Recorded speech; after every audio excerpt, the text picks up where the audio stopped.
Tujuan utama mikroreflektif, apakah yang A, yang B, atau C? Oke, kita lihat jawabannya ya. Meningkatkan kompetensi dasar calon guru melalui simulasi pengajaran. Luar biasa. Dan jawabannya betul semua ya. Nah, kita lihat klasemen. Mana yang paling siapa yang paling cepat merespon? Tony lagi, luar biasa ya Pak Tony. Oke, kita lanjut dengan soal berikutnya. Yang kedua, siap-siap lagi. Bapak tukang ngumpul data. Teknologi utama yang digunakan dalam pembelajaran daring mikroreflektif, Zoom atau platform virtual meeting lainnya, perekam video fisik, platform laboratorium virtual. Nah, hati-hati apa Ibu? Pembelajaran daring ya, pembelajaran daring mikroreflektifnya menggunakan apa? Waduh, ini terbagi-bagi ya. Kalau daring berarti apa nih kira-kira? Zoom atau platform virtual? Dan jawabannya ini ya, yang A, Zoom atau platform virtual meeting lainnya. Karena sekali lagi kata kuncinya daring ya. Oke, kita lihat klasemen dulu. Masihkah Pak Tony? Luar biasa Pak Tony ya. Juara umum Nah,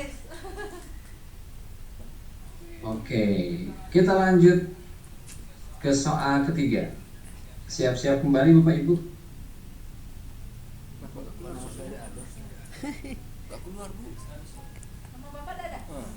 Oh iya ya. Sudah tekan ini Pak. Sinyalnya Kurang sinyal kali ya. Oke, siap-siap soal ketiga. Apa peran learning management system dalam pembelajaran mikroreflektif? Apakah mengelola tugas, materi ajar dan evaluasi? Apakah menggantikan interaksi tatap muka secara penuh atau merekam video pengajaran? Ya, LMS dalam pengajaran mikroreflektif, learning management system. Oke, jawabannya mengelola tugas, materi ajar dan evaluasi. Dan kita lihat klasemennya dari 3 soal ini, apakah masih Pak Tony? juara bertahan. Oke. Siapa tuh? Waduh, luar biasa ya, masih. Nah, kita lanjut soal keempat.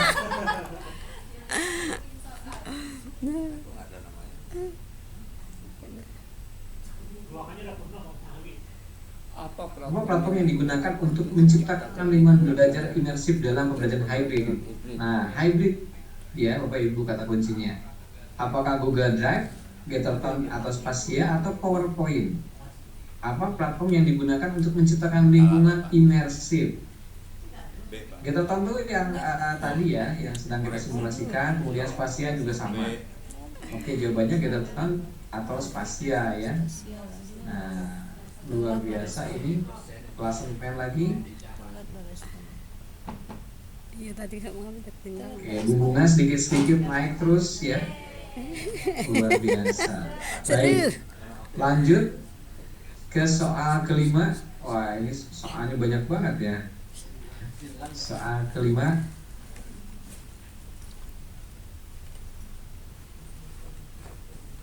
Tantangan utama dalam pelajaran mikroreflektif berbasis daring adalah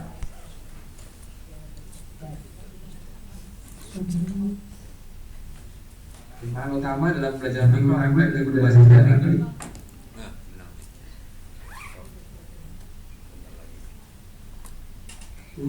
Kita lihat ketidakstabilan koneksi internet, tentu saja ya. Nah, apakah masih Pak Tony? Waduh, bunga sedikit demi sedikit naik terus. Lanjut terus ke oke, sebelum soal berikutnya kita ke LMS dulu ya. Baik Bapak Ibu, kenapa kita di materi ini ada aplikasi LMS ya? Nah, sekali lagi ini dibutuhkan ketika micro teachingnya bisa dalam konteks hybrid atau dalam konteks daring ya. Contohnya Bapak Ibu ada Moodle, Google Classroom, Edmodo. Saya pikir Universitas Jambi juga sudah punya LMS ya dan cukup bagus.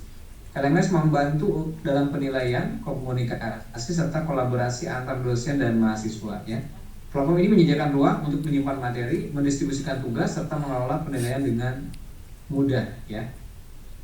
Nah, kemudian selain LMS ada aplikasi video conference ya, seperti Google Meet, kemudian Zoom, Microsoft Teams ya. Nah, aplikasi ini memungkinkan pembelajaran sinkron atau real time ya, untuk berinteraksi langsung melalui video dan audio. Mereka memungkinkan presentasi, diskusi kelompok, serta tanya jawab secara langsung, begitu ya. Nah, jadi video conference ini penting ketika digunakan untuk micro teaching, luring ya, atau hybrid, daring ya, daring dan hybrid. Baik.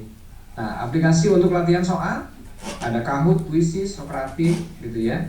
Ini juga bisa dimanfaatkan ketika micro teachingnya harus menggunakan pola interaksi ya, dalam bentuk quiz misalnya kan. Nah, kemudian aplikasi ini juga menyediakan hasil penilaian secara langsung yang membantu dosen dalam evaluasi pemahaman mahasiswa atau murid ya. Nah, kemudian di sini ada aplikasi pembelajaran berbasis web, ada Coursera, IDX, Ruang Guru gitu ya.